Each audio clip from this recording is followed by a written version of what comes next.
पढ़ेंगे। हेलो बच्चे, आज हम पदार्थ के बारे में पढ़ेंगे। नाइन्थ का फर्स्ट चैप्टर पदार्थ, मैटर। आइए इसके बारे में हम लोग पढ़ते हैं, जानते हैं पदार्थ क्या है। सबसे पहले सवाल है, पदार्थ क्या है।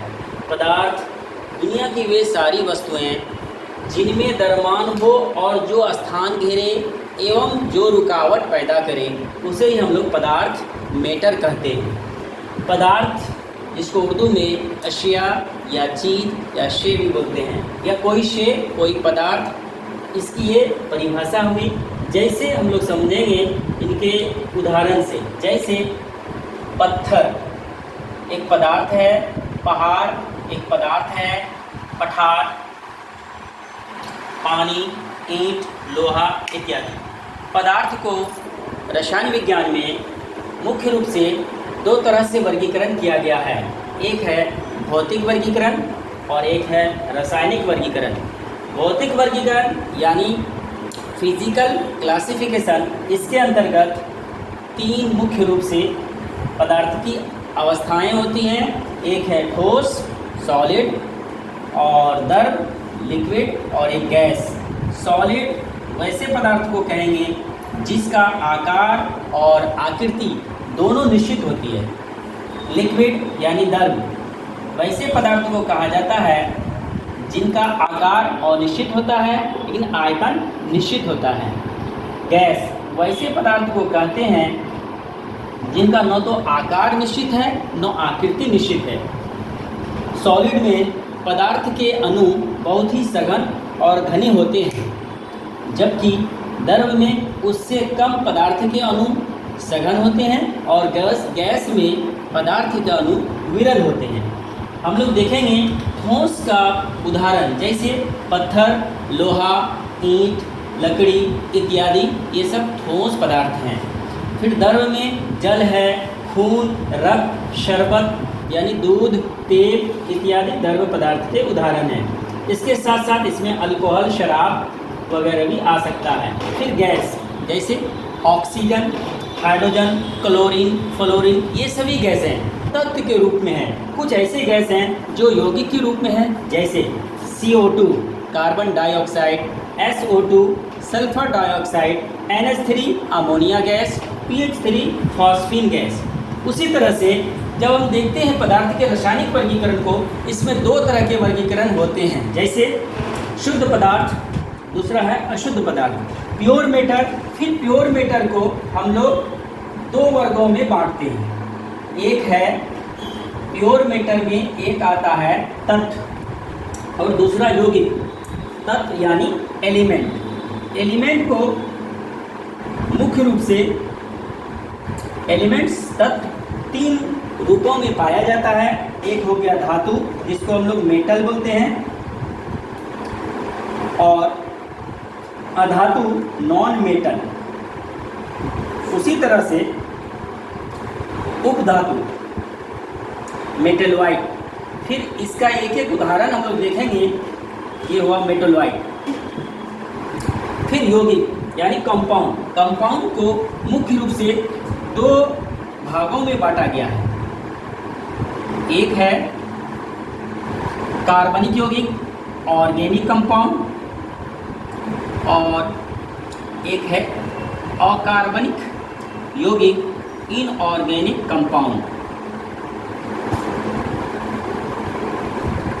इनऑर्गेनिक कंपाउंड वैसे यौगिक जिनमें कार्बन की मात्रा कम हो और धातु की मात्रा अत्यधिक हो, इनऑर्गेनिक कंपाउंड के अंतर्गत आते हैं। फिर हम लोग देखते हैं अशुद्ध पदार्थ में एक ही है अशुद्ध पदार्थ का रूप, वह है मिश्रण। इसको कहते हैं मिक्सचर। मिक्सचर के फिर दो रूप हमें देखने को मिलते हैं। एक है समांगी मिक्सचर यानी समांगी मिश्रण, होमोजेनस मिक्सचर, होमोजेनस मिक्सचर, और एक है हेट्रोजेनस मिक्सचर, विषमांगी मिश्रण। समांगी मिश्रण वैसे मिश्रण को कहा जाता है जिनकी विलेय पदार्थ की आकृति 10⁻⁻7 सेंटीमीटर से छोटा हो। विषमांगी मिश्रण वैसे मिश्रण जिनमें विलेय पदार्थ की आकृति 10⁻⁻7 से बड़ा हो। हेट्रोजेनस मिक्सचर के अंतर्गत आता है। हम लोग फिर एक एक करके उदाहरण देखेंगे।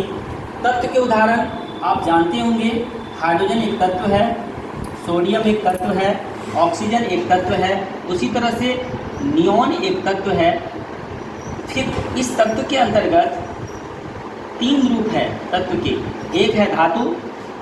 जनरली देखा गया है, सामान्यतः धातु को हम लोग नाम से पहचानते हैं। जिनके नाम के अंत में यम लगा हुआ हो उसे हम लोग धातु कहते हैं। यम, यम, अगर नाम के अंत में यम लगा हुआ है तो वह धातु है। जैसे sodium, potassium, calcium, magnesium, caesium, francium इत्यादि। उसी तरह से नॉन मेटल जिसके नाम के अंत में यम लगा हुआ ना हो, जैसे hydrogen, carbon, neon, fluorine, chlorine, bromine, iodine. हम लोग इसमें देखते हैं अधातु की पहचान अगर नाम से पता चले तो उसमें यम लगा हुआ ना हो, बन लगा हो, जंग लगा हो, डिन लगा हो, अस लगा हो इत्यादि। ये पहचान है अधातुओं की। फिर उपधातु पूरे पीरियोडिक टेबल में 118 तत्व हैं, जिनमें 60 ऐसे तत्व हैं जो उपधातु के श्रेणी में आता है। 7 एलिमेंट्स ऐसे हैं जो उपधातु की श्रेणी में आता है। इनके नाम मैं अगले वीडियो में लिख दूंगा। फिर एक है यौगिक के प्रकार में हम लोग देखते हैं कार्बनिक और अकार्बनिक। कार्बनिक वैसे यौगिक को कहा जाता है जिनमें कार्बन, हाइड्रोजन, ऑक्सीजन मुख्य रूप से मौजूद होते हैं।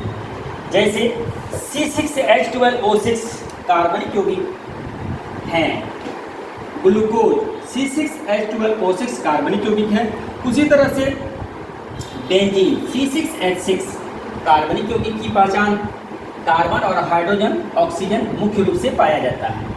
और इसमें बहुत सारे हैं, जैसे हम लोग देखेंगे deoxyribose, ribose, pentose, fructose, glucose, maltose, lactose इत्यादि। ये सभी कार्बनिक यौगिक हैं। इनऑर्गेनिक यौगिक जैसे नमक NaCl, इसके साथ साथ H2SO4, ये सब अकार्बनिक यौगिक है। NaCl नमक हो गया, H2SO4, ZnSO4, HCl, NaHCO3 खाने वाला सोडा, 5H2 इत्यादि। ये सब अकार्बनिक यौगिक के श्रेणी में आता है। हमने देखा पदार्थ क्या है, पदार्थ के रूप क्या है, पदार्थ की परिभाषाएं और पदार्थ के रूप। जनरली इसको सामान्यतः हम अच्छी तरह से पूरे पदार्थ को एक फिगर में आ गया, एक सारांश में आ गया। इसको अगर हम याद रखेंगे हमारे लिए केमिस्ट्री पढ़ना समझना आसान हो जाएगा। चलिए फिर मिलते हैं अगले वीडियो में।